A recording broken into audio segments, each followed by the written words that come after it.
All right, guys, welcome to the Guest Life Podcast, episode 14. Today we have Jordan McCarter, the one, the only. We're really excited to have him in here. He is the president and owner of Jordan McCarter Unlimited, Inc., that he owns with his dad and partner. We're so happy to have him here. I've known Jordan for a long time, and the one word that comes to mind is the most interesting man in the world. The Dos Equis commercial says it perfectly. So thanks so much, Jordan, for coming on. I appreciate it, buddy. Yeah, I was humbled when you asked me to be a part of this because, I've been watching them and getting a kick out of it. So, thank you for the opportunity, and, just happy to be here. That's it. All right, guys, we're going to talk about a little bit. Jordan's a very interesting guy. No one really knows what he does. So today we're really going to strip the layers back and find out a little bit more about the man behind the myth, okay? Jordan's an entrepreneur. He's a venture capitalist. One of the terms I use because he's a good friend of mine is the connector. The Rolodex that this guy has here is just, second to none. One of the reasons that we're doing the podcast is to really showcase some of the local talents here in Hamilton. He's a huge community activist, down to earth, great guy. He's a leader. Entrepreneurs is a bunch of different words connected into one. Everybody wears a lot of different hats. So Jordan's a great example of that. So we're going to take a little bit of a tour down to how he got to where he is today. A little bit about his path and also where he's going, which is tons of exciting news. So Jordan, we're going to start off. Tell us a little bit about McCarter Unlimited. Yeah, well, to follow up to what you just said, if you want to feel good about yourself, just come on the Guest Life Podcast. I feel like $1 million, venture capitalist, all these great things. That's a stretch. I'm definitely thinking like that. But, McCarter Unlimited is a bit of a family office that my father and I set up after the sale of the family business, which was Pearson Dunn Insurance. So it's just my dad and I in there, father and son. It's a 1,000-square-foot office downtown Hamilton, kind of, place to go, hang our hat, focus, host meetings, just get together and collaborate with, ourselves, between us, as well as the community. So we look at deals all day long, different things, and, real estate, cannabis, technology. We just get a kick out of looking at that stuff because that entrepreneurial spirit is really what gets us jazzed, right? I've got his blood in my veins. He's an entrepreneur since he was a kid. He got put to work when he was 5 or 6 years old. That's how he grew up. So, fortunately he's able to retire now after that transaction, and we're in there just trying to do deals. So is that retirement or? Well, it's retirement for him, for sure. That's what you get when you sell your company. I just got lucky, got to work with him and had a great opportunity to learn a lot about the insurance industry. And, that was a great foundation for my career. Really teaches you how to get to know people, how to relate, how to connect, how to build relationships. And, McCarter Unlimited, I think, is almost like the result of that, right? It's like we built an incredible network, his over a 30-plus year career, mine over 10 so far, 12 actually. Can't believe we're already at the end of 2020 almost. But yeah, let's just see how we can help people, and that's what McCarter Unlimited is. Make those connections happen, and that's what connectors do. I kind of took it from Malcolm Gladwell. He kind of coined the personality type and the tipping point as that kind of person that knows everybody and is able to determine who can help who, and this person can add value to that person's life or business in this way, and just put them together and see what happens. Don't expect anything in return. Just, watch, and it'll come back to you. So that's kind of what McCarter Unlimited is. It's amazing. And so for everybody listening, I remember, as soon as you get kind of started in the entrepreneurial journey, especially within Hamilton, it's a big group, but it's a tight group. Absolutely. And, every single person, I remember when I was younger, meeting Jordan for the first time, everybody knew who he was. And I was always just mesmerized by, kind of the aura and how many people just always spoke highly of you. And I think that goes to show, so many different things about a person, especially when you do business, right? Some people might not agree with you, but they still respect you, right? And, you got to make deals, and, feelings might get hurt sometimes, but I've yet to hear a bad thing about Jordan, and, going a long way. But tell us a little bit, I know the backstory, but tell the listeners a little bit about your first deal. Yeah. This was Yeah. the beginning. This was the beginning. You were how old? So I was licensed to sell before my 19th birthday. I had to sell insurance. Not as cool as James Bond. No, Walter PPK, but I had a brief stint at university at Laurier. I called my father, said, not interested, don't want to waste any more of my time or your money doing this. I want to come back home and learn your business. So I got licensed. He humbled the shit out of me, put me in the scanning room, which is at the time in the industry was kind of below the mail room. And yeah, kind of got one of those cool stories, mail room on up, actually below that. But I learned that you got to sell. If you want to make real money in insurance, you got to be on the sales side. So I did my first deal, just car insurance to a friend. And then I had a side hustle at the time. It was a gym called Not Average Fitness. Okay. And my first member, him and his son, I invited them to this boxing match. Steeltown Boxing, the Wilcox family, those guys are great. So supported their event and got a ringside table. And we go to this event. And Dave goes, why haven't you asked me to do my insurance yet? I said, well, Dave, I feel like the most respectful way to go about my business is to be asked. It's insurance. I'm just going to wait, and, I think when the time's right, you'll ask me. He goes, I like that. This is me asking you. My renewal's in 2 weeks. Get to work. I had barely sold car insurance, and this guy's giving me an opportunity to take care of his business, his family, the assets that he's built over his entire career. Yep. So I felt like $1 million. I got goosebumps right now. It was awesome. So I actually left the table. I called someone at the office at the middle of the night, 9:00 at night on a Friday. Hey, I got something great for us. I need your help. I don't know what I'm doing. Right. So I actually went back and told Dave, I said, yeah, I just made a call. We're going to get taken care of. But just, I don't know anything. Right. Like I'm still a kid in this business. Right. But I got the best team in the country here to make this happen for you. And he goes, I like that honesty. Every other insurance guy told me I'm better than this guy. I'm smarter than him. I'll do it cheaper. You were just honest. You told me the truth that you don't know anything. He goes, that's great. Dave and I are still friends 10 years later. And, we just had dinner a couple weeks ago. Him and his family. Like they're great. So, it was my first significant client. And, he called me one day. He goes, I got bad news. I said, what's that, Dave? And he goes, you're losing my business. I said, shit, what'd I do? He goes, nothing. I sold it. And I said, oh, well, congratulations. When are we going for a steak, man? Like, this is reason to celebrate. Like, yeah. Freedom 55, man, you did it. Yeah. Let's go get a steak. So we went and did that. And, Dave's just the best. It was a very cool experience to get to learn his business. And that's really what insurance is. It's an ability to go out and learn about plumbing. It's ability to go out and learn about building automation and HVAC and security, which is what Dave's business was. Trucking, manufacturing, development. You get to learn a lot about many different types of businesses. So for me, it was just a great foundation for my career, and still thankful to Dave to give me that opportunity 10 years ago to look after that. Yeah. Oh, that's amazing. So tell us a little bit about your dad's insurance company. You were working for him from 18 till when? 18 to 26. 26, obviously great experience, but obviously you had to climb the corporate ladder. Yeah, absolutely. So, I got to be everybody's assistant. that was... Assistant's a nice word. Yeah, exactly. That's a nice word. The first kind of shot at that was with Vicky, and Vicky's such a sweetheart.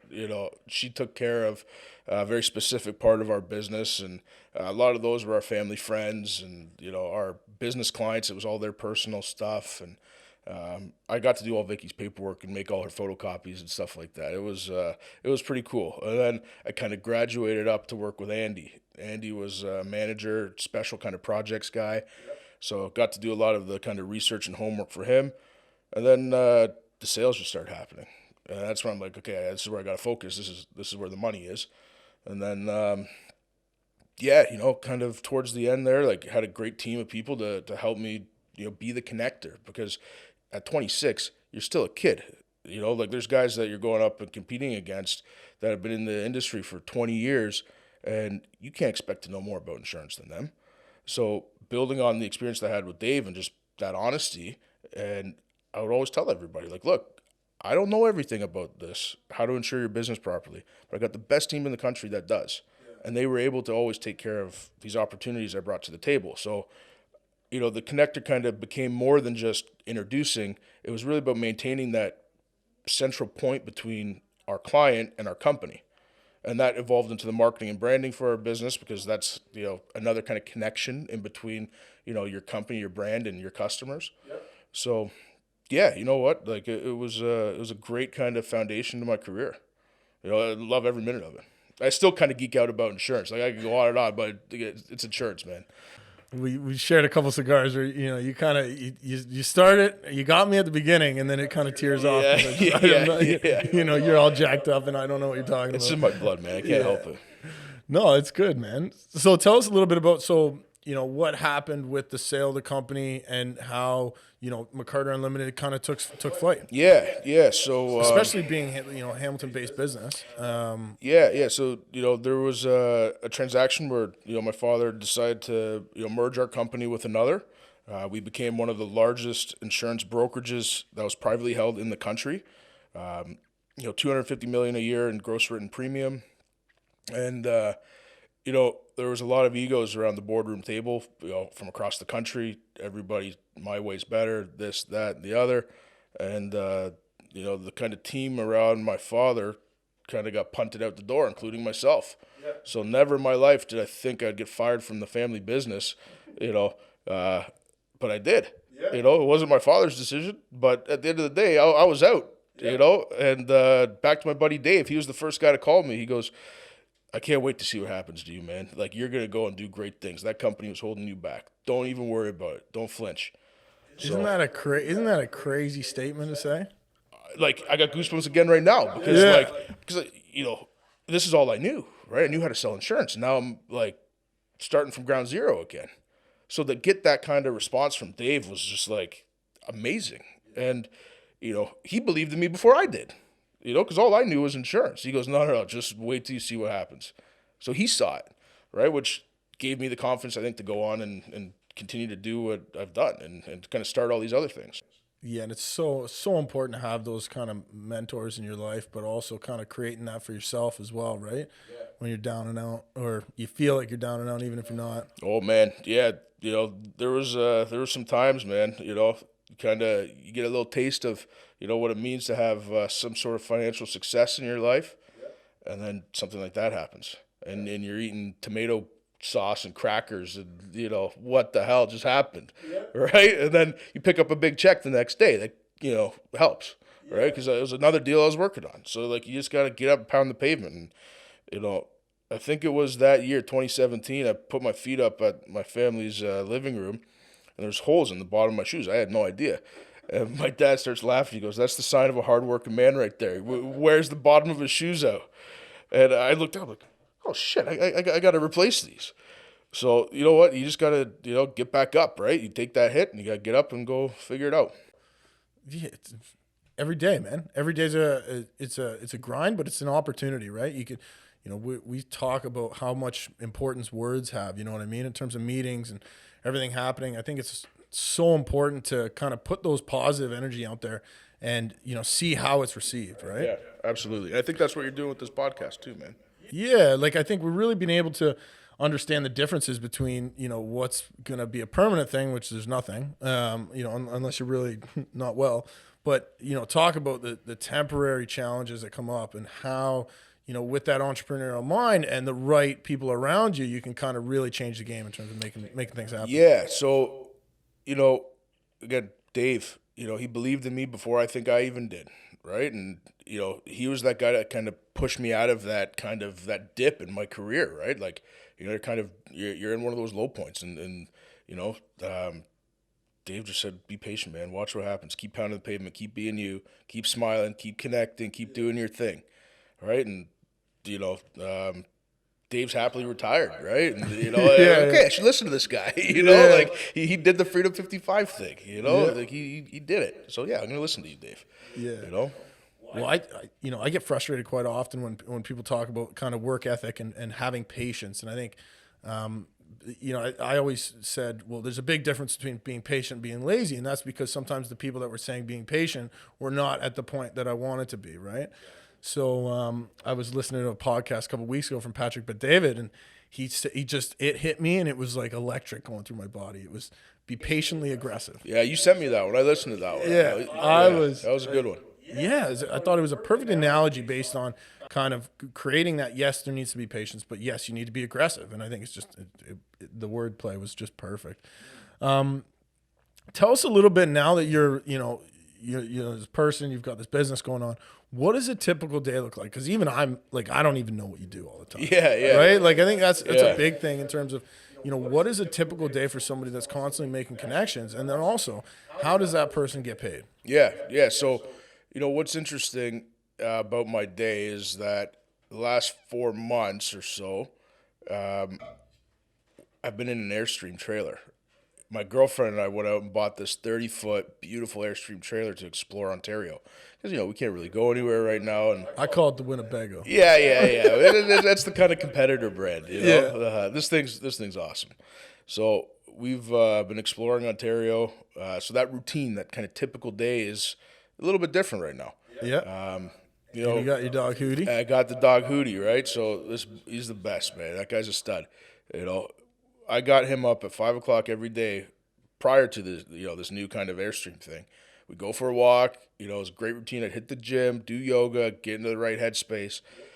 Try and live like Kobe did. He was done by 6 in the morning. He was out of the gym and off the weights and on the court working on his shots. So I was trying to do that same thing, done by 6, and it felt great. So it was this really good routine, and then you just get into the office and focus.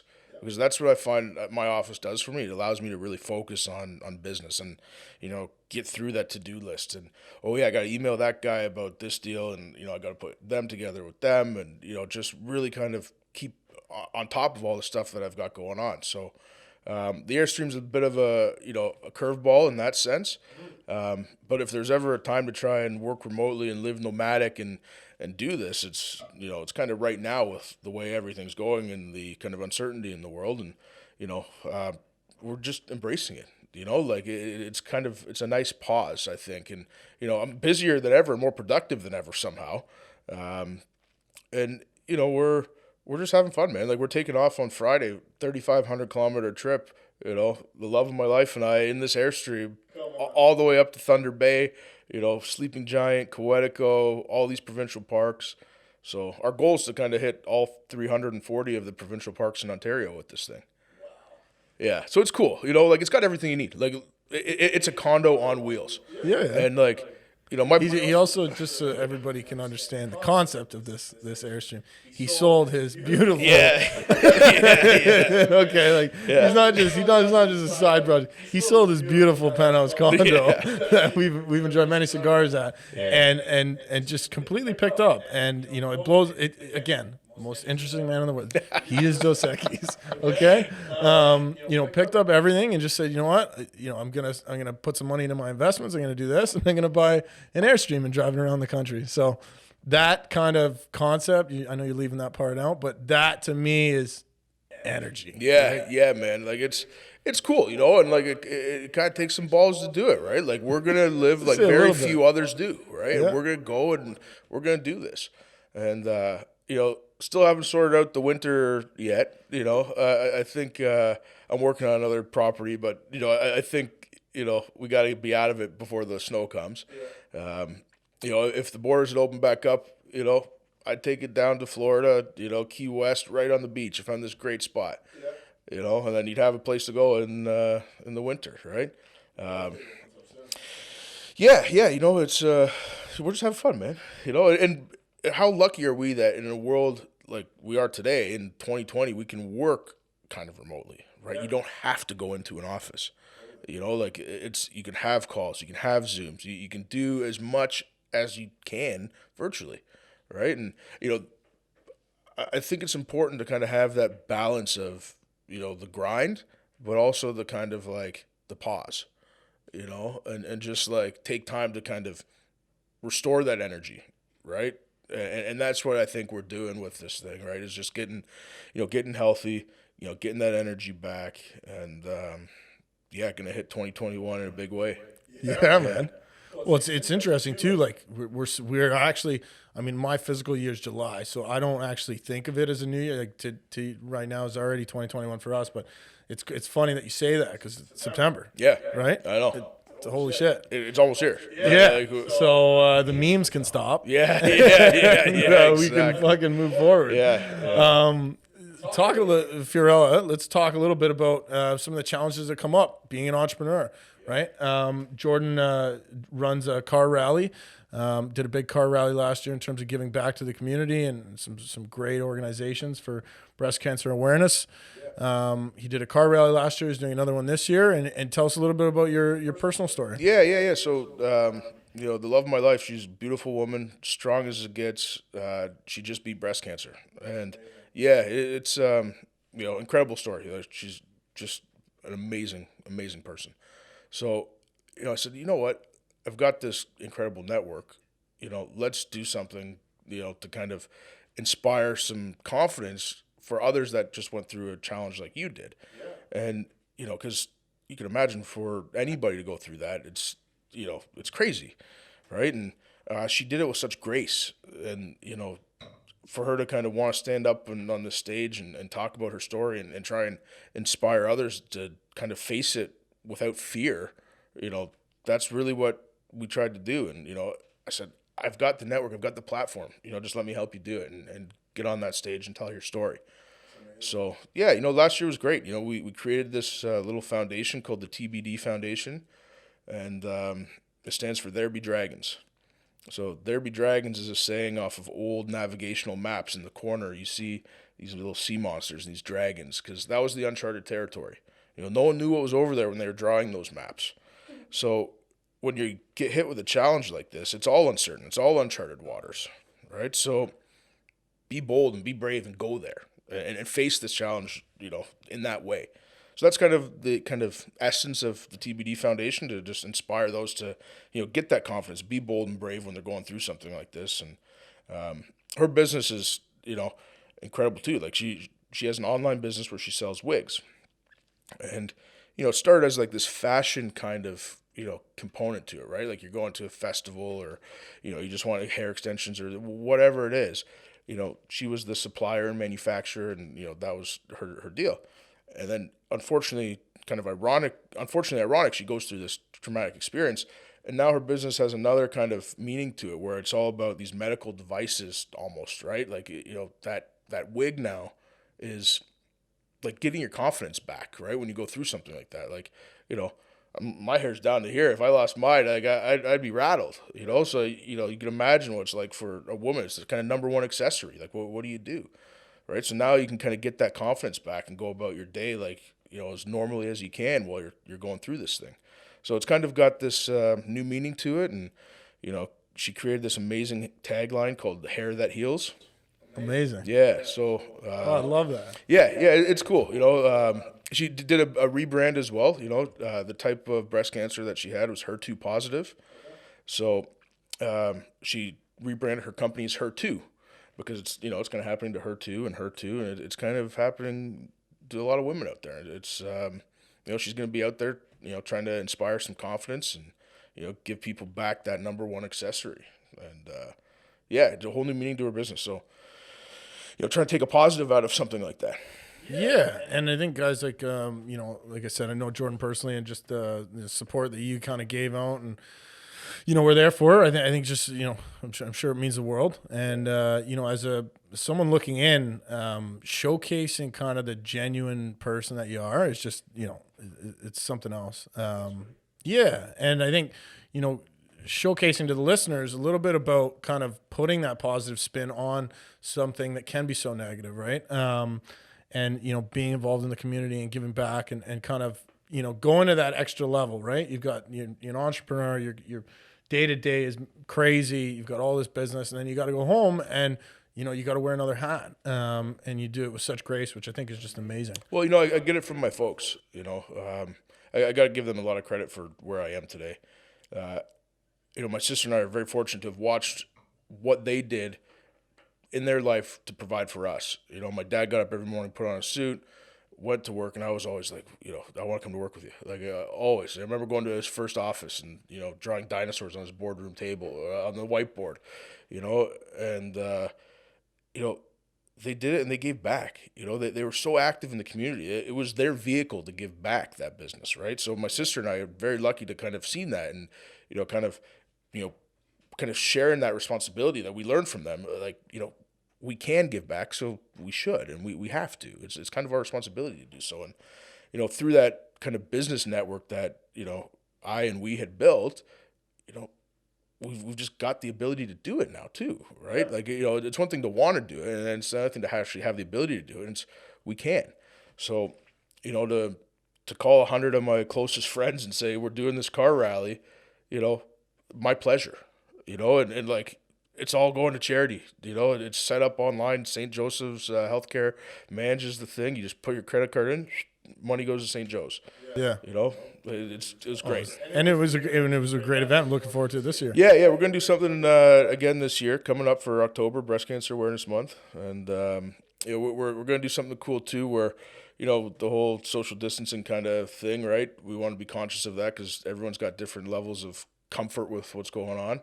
And you know, we think we're going to do like a bit of a pizza kind of date night where you can kind of go online, you get your pizza, bottle of wine, whatever you want, and it's like a $50 donation. And, you know, on next Wednesday, this package shows up. You know, you get to have some nice pizza from my buddy's restaurant and the pizza.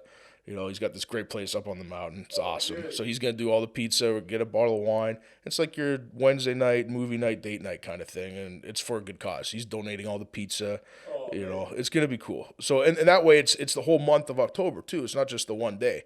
So we're going to try and keep that kind of energy going, you know, like, you know, because it's the effort for the one day is great, but it's just one day. So let's just do it for 30 days and kind of keep it going for the entire month. So, you know, the delivery, yeah, you know, maybe we could do a little bit of a car rally. You know, we get everybody with the cars around. We deliver these you know, these packages and some nice cars and have some fun while we're doing it. Maybe a couple of vehicles at work. Yeah, exactly. Yeah, you get a whole fleet of vans back here. You know. Yeah.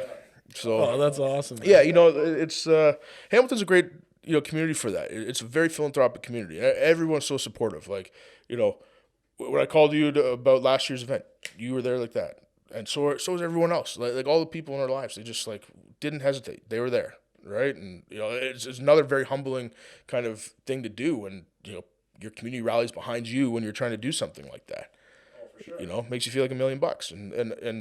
And Fiorella like felt the same way. So, it's just, you know, making an impact. I find every time we're able to, you know, give back and do stuff like that, you're able to, you know, take it and actually make it happen is a lot different.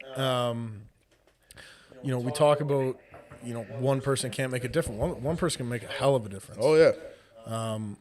And you know, being young and motivated and everything like that, you know, and also not always having a bunch of cash sitting around. You know, building a business and being able to, and I'm sure a lot of the listeners are, you know, entrepreneurs and like-minded people. You're not sitting on 10 grand to go give out into a charity. And, you know, there's so many charities. I find it's hard to also always choose. So I find having something that you can feel and is tangible makes those decisions a little bit easier because there's so many people in need and there's so many organizations in need. And locally we have so many amazing people that are really making an impact, whether it's volunteers, you know, local workers, frontline workers in the hospitals, especially dealing with COVID. So I think it's just amazing to be able to start anything and you know, it's nice to have some fun with it too, right? Exactly. Get the right people around and Exactly. and make it an event and not just you know, not just a, you know, a cash donation or something like that where, you know, it's not an experience. Yeah. Right. And I think even McCarter Unlimited, it's an experience, right? Yeah, we try to make it that way, man. Yeah. Well, you had that.